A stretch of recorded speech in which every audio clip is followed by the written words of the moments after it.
लोग क्वेश्चन के संग में स्वागत है। मैं अरविंद सर आपके सामने लेकर आए हैं आज 17वां श्लोक अगली कड़ी में। यह श्लोक जो है आमक्रोध विषय में बात करते हैं महाकवि कालिदास जी कि उत्तर की ओर आप जाएंगे। 16 तक हो गया है, आप 17 है, ठीक है।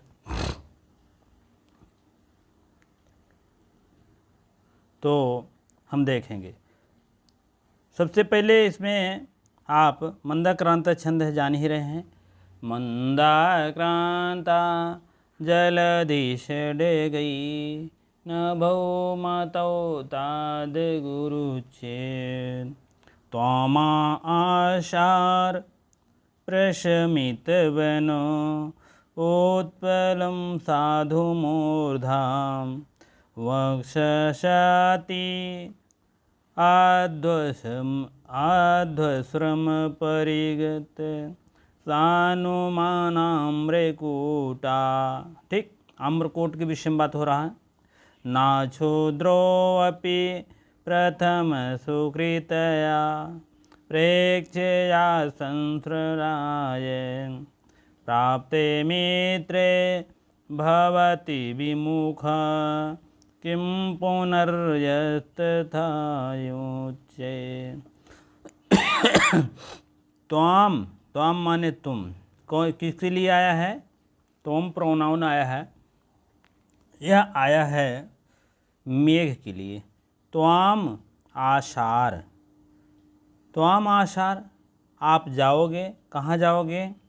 प्रशमित बनो उत्पलम, प्रशमित बनो उत्पलम, वन माने वन, वन की जो दवाग्नि है, वन की जो बुझाने का कार्य है, आप ही करोगे। कहाँ जाओगे?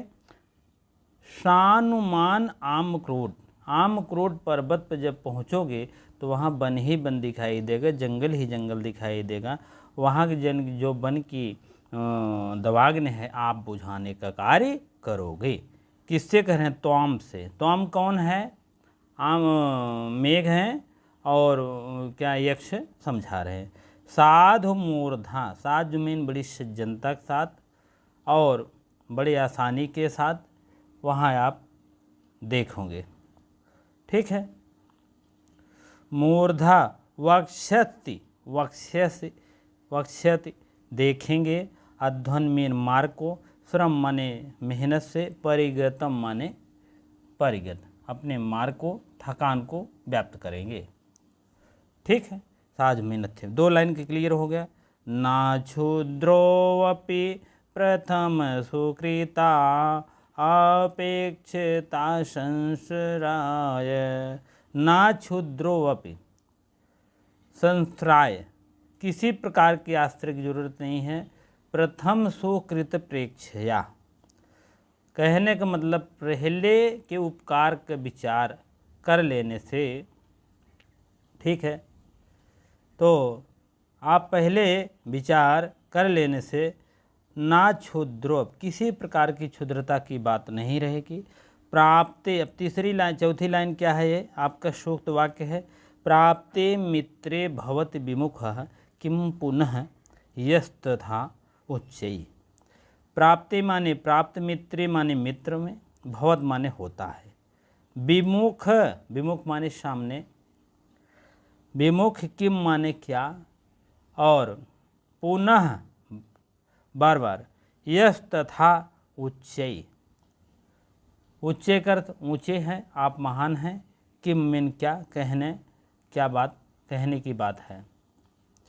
कहने का मतलब जब आप जाओगे सबसे पहला कार्य आपका ये रहेगा कि उस सानुमान आम्रकूट पर्वत पर जाओगे, सबसे पहले मूसलाधार बारिश करोगे, जो वहाँ वन है, दवाग्नि है वन की, वहाँ आप उसको, थकान को मिटाओगे। हाँ, अपने मार्ग पर सबसे पहले यही कार्य करोगे।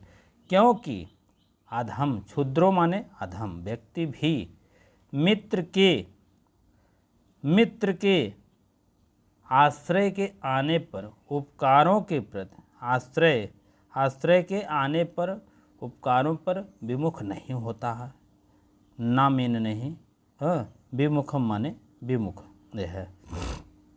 तो फिर उतना ऊंचा महान है तो कहना ही क्या। आप तो इतने ऊंचे महान हो तो उसका कोई कहने की बातें नहीं है, कहने का मतलब। ठीक है, ये आमक्रोट पर्वत की विशेष वर्णन है। उत्तर की तरफ भेज रहे हैं और वहाँ सबसे पहले आमक्रोट दूसरा पर्वत मिल रहा है। ठीक है, अब आगे हम इसको थोड़ा सा देखेंगे। जहाँ टिप्पणी है बहुत ज़्यादा नहीं, आसारेण, आसारेण, तो आसारेण देखेंगे। आशा में आधन श्रीधन घई, प्रशमित प्रधन समधन रिधन अत्ता, प्रशमित हो जाएगा। ठीक है, उसके बाद क्या कहते हैं, श्रम धन घई छोटा सा आ सकता है। और उसके बाद आप पढ़ ही सकते हैं प्रथम सुकृत्या, कर्मधारय समास है, तेसाम अपेक्षा से सश्रित प्रास हो जाएगा। और सुकृत सुधिन कृत धन अत्ता, प्राप्ते प्राप्त धन प्रधन अपधन अत्ता, ये हो जाएगा। तथा तल धन तथा। ठीक है, उसके बाद अगले हम इस श्लोक की चर्चा करेंगे। तो आप लोग थोड़ा सा ध्यान देंगे, वीडियो को शेयर लाइक अवश्य करें। चलिए, छांत्रोपांता परिगणित फलोद्भी काननाम्रयी। कानन माने जंगल होता है, वन होता है। यहाँ इसको हलंत ले लेंगे, यहाँ तो हो जाएगा। तो यारूढ़ शिखर में अचलम वेणी सवर्णे नूनम यास्यति अमर मिथुन प्रेक्षणीयामवस्था मध्ये श्यामा तनयुव भुवा शेष विस्तार पांडो। यहाँ इव आया है, इसी से आप समझ लीजिए आपका उपमा अलंकार है। इसमें आप रेवा नदी का वर्णन देखेंगे। रेवा जिसको नर्मदा भी कहते हैं। छांत्रोपांतः मीन ढाके हुए, छात्र कहने छत्र में छाया। परिणत फलोद्भिः, परिणत फलोदि पके हुए फलों को, जो जंगल में पका हुआ फल है ढाका हुआ है, किससे, पत्तियों से। काननाम्रई, काननाम्रय माने वन के आमों से। छांद्रोपाता में ढके हुए हैं। आचलम, आचलम माने जो चल न हो, अचल माने आमक्रोट पर्वत की बात कर रहे हैं। वहाँ की पर्वतों में बहुत से आम है, उसकी वर्णन हो रहा है।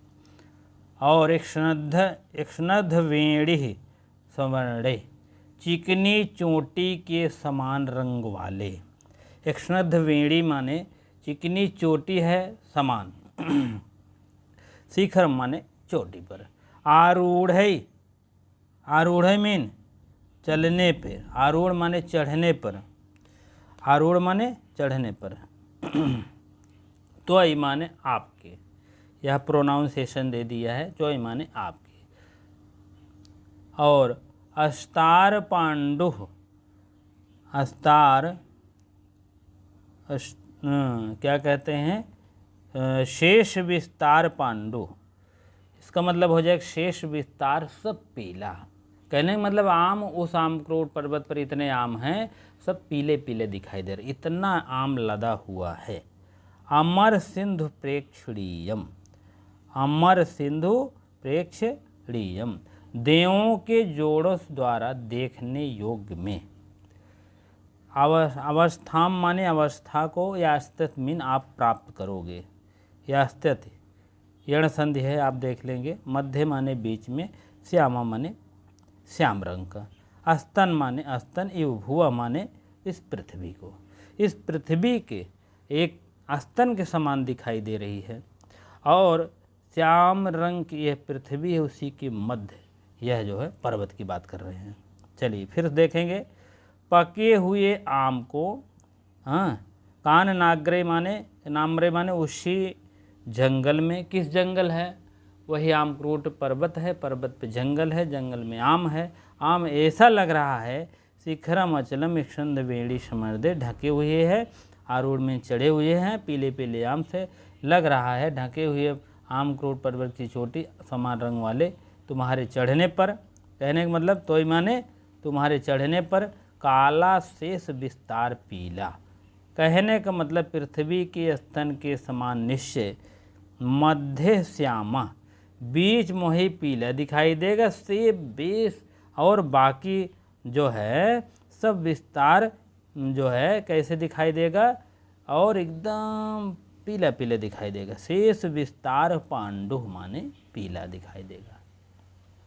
ठीक है, अब आप समझ में आ गया हो कि आम्रक्रोड पर्वत की बात कर रहे हैं और वहाँ की चोटी के विषय में है, वहाँ के आमों के विषय में है।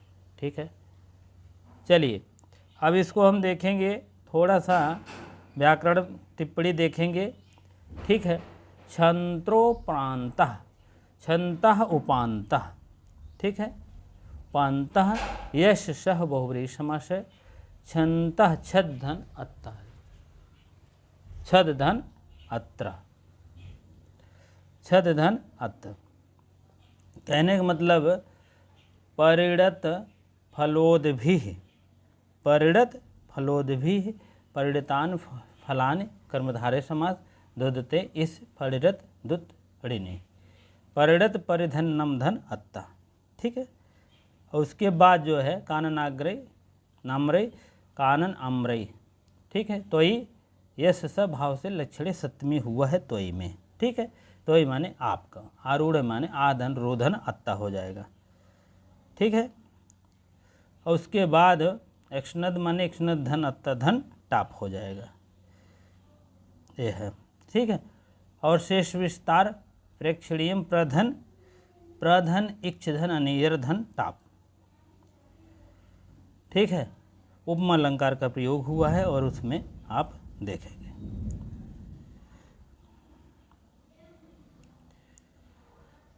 चलिए अगले तरफ बढ़ते हैं, श्लोक की तरफ, क्योंकि 5 श्लोक ले चलने हैं।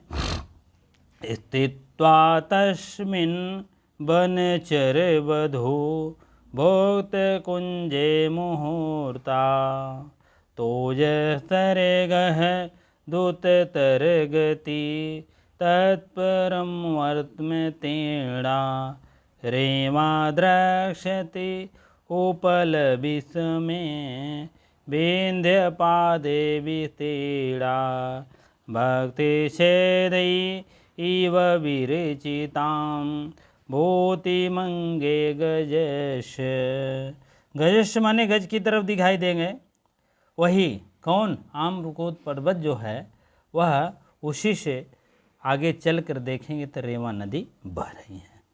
इसको आप लोग ये वाला लाइन आप समझ लीजिए, ये लाइन आपका वो है, क्या नाम है, सूक्त वाक्य है, ये भी नीचे वाली। ठीक है, चलिए आगे देखते हैं हम। उसी स्थित्वा माने उसी पर, स्थित्वा माने उसी पर, स्थित होकर देखेंगे, तस्मिन माने उसी, बनचर माने, बनचर माने उसी वन में विचरण करने वाली स्त्रियां, और तस्मिन से जान रहे हैं उसी आम्रक्रोड पर्वत पर बात कर रहे हैं। तो यह सर्गह दुत्तर, और जल की वर्षा कर देने वाले अत्यंत, तत्परम माने उसके आगे, और वर्त माने मार्ग को त्रिणामीन पार करोगे। ठीक है, रेवा माने रेवा नदी की बात कर रहे हैं, द्रक्षस माने देखोगे, दर्शस यण ई का यह हो जाएगा, उपल विस्मय हो जाएगा, उपल विस्मय, बिंध्य पादे, बिंद पादे विंध्याचल की, पादे माने तलहटी, और विस्तीर्णा, विस्तारणा माने विस्तारित हुआ है, भक्ति ही छेद यु, चित्रकारी रेखाओं से प्रकारित, क्या देखोगे, विरचिता माने बनाई गई, भूतम भूतिम माने भूतिम अंगे, भूतिम माने श्रृंगार को, द्रक्षस माने देखोगे, किसका, गजस माने गज की, गज की ऐसे ऐसे धारीदार जैसे होती है उसी प्रकार पर्वत को देखोगे। चलिए, वन में विचरण करने वाली जो स्त्रियां हैं, वन में, उसी वन में, वधूचर, वन में स्त्रियां क्या करती हैं, विचरण करती उपभुक्त कुंजों से आमक्रोट क्षण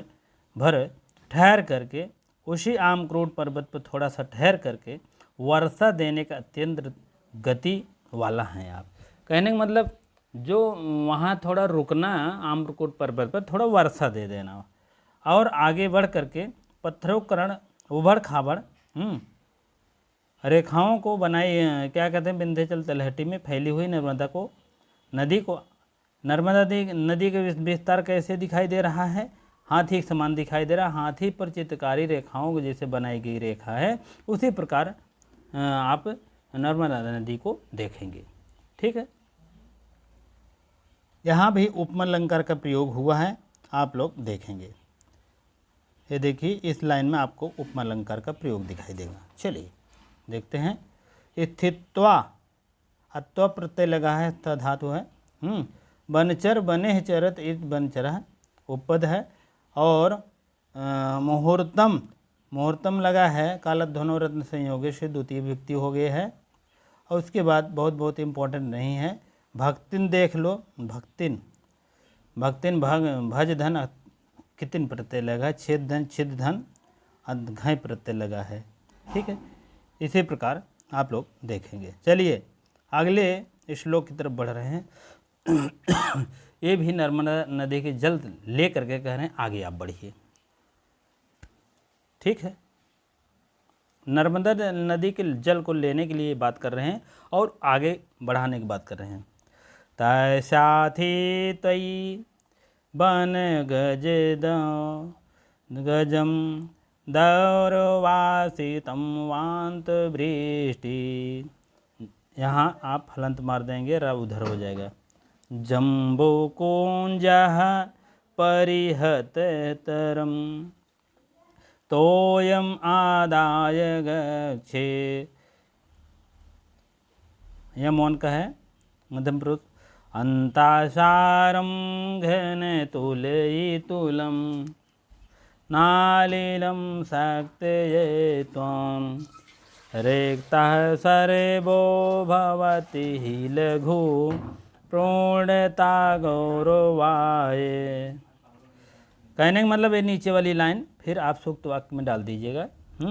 ये लघु का अर्थ आया था 2021 में। लघु का क्या तात्पर्य है? ठीक है, तस्या स्थित, तस्या माने उसी पर, स्थित माने स्थित, किस? उसी आम्रकोट पर्वत पर स्थित रिक्त वन गज में दैवारिशितम वांत वृष्टि।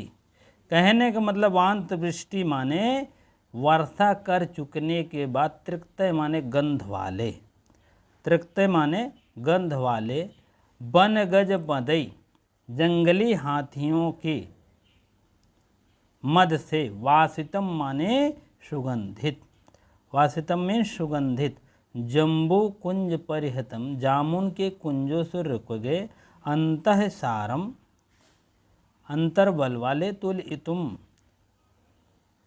तुल इतुम हिलाने में, और ना द्रक्षयत, शख्सियत माने समर्थ नहीं हो सके, गौरवाय माने भारीपन। अब नीचे वाली लाइन थोड़ा सा आप देखेंगे, यह कह रहा है रिक्तः सर्वो भवति ही लघु पूर्णतः गौरव नहीं, रिक्तः सर्वो भवति ही लघु पूर्णतः गौरवाय। रिक्त मीन खाली, सर्वो मीन सब, भवत माने होता है, ही माने क्योंकि, और लघु माने हल्का, पूर्णता माने पूर्ण रूप से, गौरवाय माने गौरव। अब इसका अर्थ जान ली, क्योंकि खाली हुए सब हल्के होते हैं, खाली हुए सब हल्के होते हैं और भरा होना भारीपन का कारण होता है, जान लीजिएगा। बहुत तगड़ा है, पूछा जाता है। नर्मदा नदी के जल लेने के बाद का वर्णन है। हाँ, अब देखेंगे इसका अर्थ देखें, वर्षा कर चुके, उसी पर्वत पर वर्षा कर चुकने से तीव्र गंध, अभी खेत ओत में वर्षा होती है तो दूसरी गंध आ जाती है या सिंचाई होती है, जंगली हाथियों के मद से सुगंधित, जम्बू कुंज प्रतिहत हतरयम, हाँ तोयम अदाय गच्छे, जंगली हाथियों सुगंधित कुंज वाले नर्मदा जल को लेकर आगे बढ़ना। हे मेघ वायुवंदर से तुमको हिलाने के समर्थ हो सकेगा। और क्या कहते हैं, खाली हुए सब हल्के होते हैं, भरा होना भारीपन का कारण होता है। ठीक है, चलिए आगे देखते हैं हम इसमें और कौन सा अर्थांतरन्यास अलंकार है। पहले सामान्य बात वर्णन, तब विशेष बात का समर्थन, पहले विशेष बात का समर्थन, तब सामान्य बात का समर्थन, इस टाइप देते हैं। चलिए, तस्या स्थित वन गज मदई वनस्य गजः षष्ठी तत्पुरुषमा तेषां वासितम वस धन ऋच धन अत्ता वनांत वृष्टि बनता वृष्टि एन सह बहुव्रीहि समास है। वान धन वम धन अत्ता, वम धन अत्ता वृष्टि वृष धन कितने प्रत्यय लगा है। और उसके बाद जम्बू कुंज प्रतिहतम जम्बुना कुंजना षष्ठी तत्पुरुष समास है। गच्छे गम धातु विधिलिंग का है और मध्यम पुरुष एक वचन। अंतःसारम अंतःसारा स्थित साक्ष्य सगधन। इसी प्रकार से आप लोग देख लीजिएगा पूर्णतः पूरे धन अत्ता हो जाएगा। ठीक है, चलिए अगले श्लोक की तरफ बढ़ते हैं। ये भी बहुत महत्वपूर्ण नहीं है, इसके पहले जितने मैंने पढ़ा है सब महत्वपूर्ण है। अब ये भी नर्मदा नदी जल लेकर जैसे आगे बढ़ेंगे, सारंग तुम्हारा मार्ग निर्देशित करेगा, साथ रहेगा। नीप्तम दृष्ट्वा हरित कपिशम केसरे अंधरूढ़ आविर्भूतः प्रथम मुकुला कंदलिश्चा अनुकक्षम जगद्वारणेषु अधिक सुरभि गंधम आघ्राय चौर्व्या सारंग हस्ते जललव मुचः सूचयंती मार्गम। सूचयंत माने सूचित करेंगे। कौन सूचित करेगा? मार्ग सूचित करेंगे। सुगंधित सूंघ वाली तुम्हारे मार्ग को सूचित करेंगे। जब आप बारिश हो करके आगे बढ़ जाओगे तो वो सुगंधित जो बहेगी हवा से, तो उससे आपका मार्ग सूचित हो जाएगा कि मेघ आए थे। ये बात है। नीपम दृष्टवा माने देख के, कर प्रत्यय लगता है, कर अर्थ में होता है। नीपम दृष्टवा, नीपम दृष्टवा, नीपम माने होता है कदम के पुष्प। हरित कपिशम, हरित माने हरे रंग के कपिशम।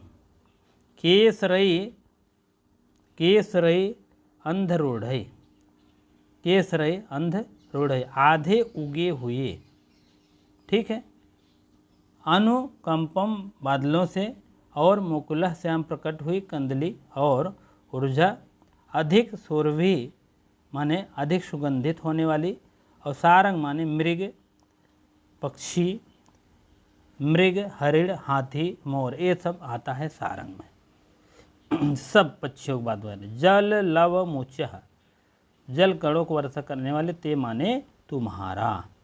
सूचयंत माने सूचना देंगे, मार्ग माने मार्ग को। ठीक है। चलिए, आधे उगे हुए केसरों से पीले कदम वाले, आधे